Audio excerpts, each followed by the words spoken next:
But as a conservative, I cheer for a strong federal NDP because they split the vote on the left. And I think Stephen Harper's greatest friend in politics was always Thomas Mulcair because he was at least not a lunatic. Wrong, but not a lunatic.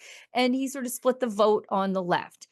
So now is the NDP's opportunity to take themselves from the minivan caucus until to maybe a school bus caucus. Might get some of them.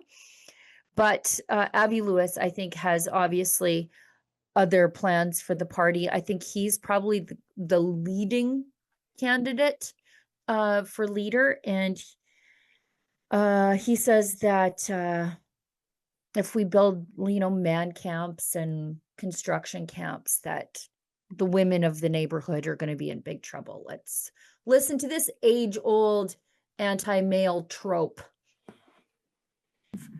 Leah Gazan's bill for the red dress alert, as we are now in the 16 days of activism leading on gender-based violence, leading up to December 10th.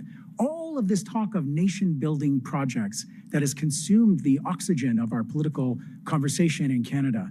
They're big, manly things with huge work camps entailed in remote areas. The impacts on Indigenous women and girls are intense, are horrifying.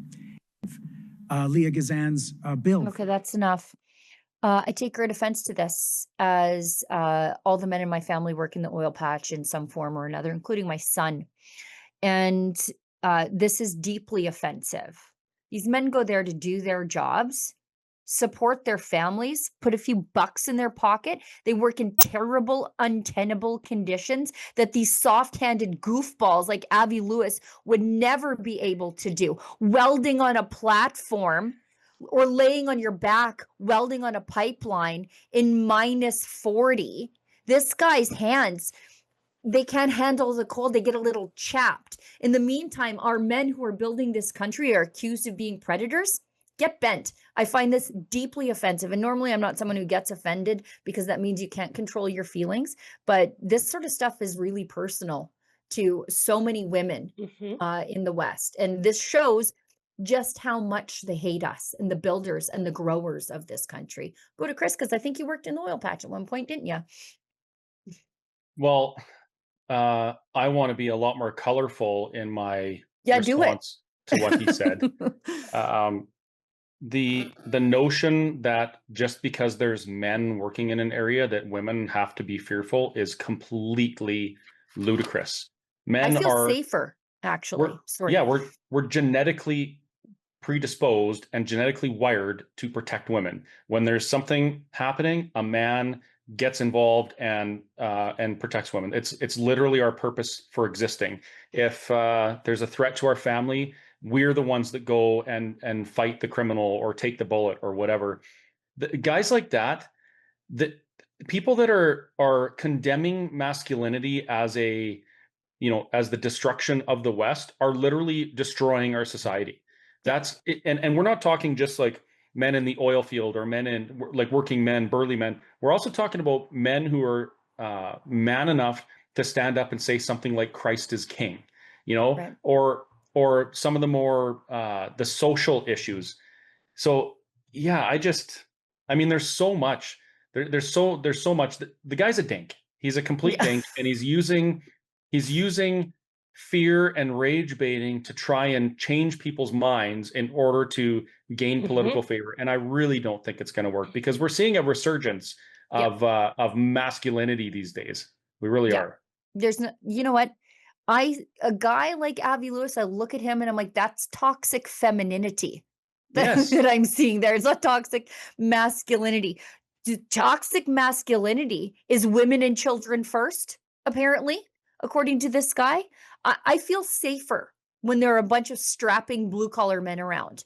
And I feel constantly on guard when I'm around a bunch of male feminists. But what do I know? I was punched in the face by one one time. Lise, go ahead. No, the NDP are sheep in sheep's clothing. Right. As a person who works remotely all the time, solo by myself, as a solo lady van lifer, every single time I've got myself in a pinch, and there have been more than a handful of times where I'll just find myself in a ditch, or just trapped or marooned or something. And 10 times out of 10, it's before I can call for help. And before that help arrives, a guy in a work truck will come out of nowhere and get me out of that pinch and send me on my way. What happened to the NDP being the party of the workers? Did you hear Right. what that guy just said? He said workers are dangerous to women and children because he's on some, 16 days of talking like a schmuck to end gender-based violence. What are you even talking about? You don't think that women are employed in those camps, NDP? Of course they are. And you know what kind of experience they have? Absolutely incredible. I mean, the NDP can't become irrelevant fast enough for me. They Mhm. Yeah, just can't. he needs to spend a little time talking to the waitresses in places like Fox Creek, where Oh, they're they making the make most money. amazing money. You know what I mean? But what does he know? He's just a male feminist doing his best to disarm uh, women by being a male feminist. I won't hurt you, baby. I'm a male feminist.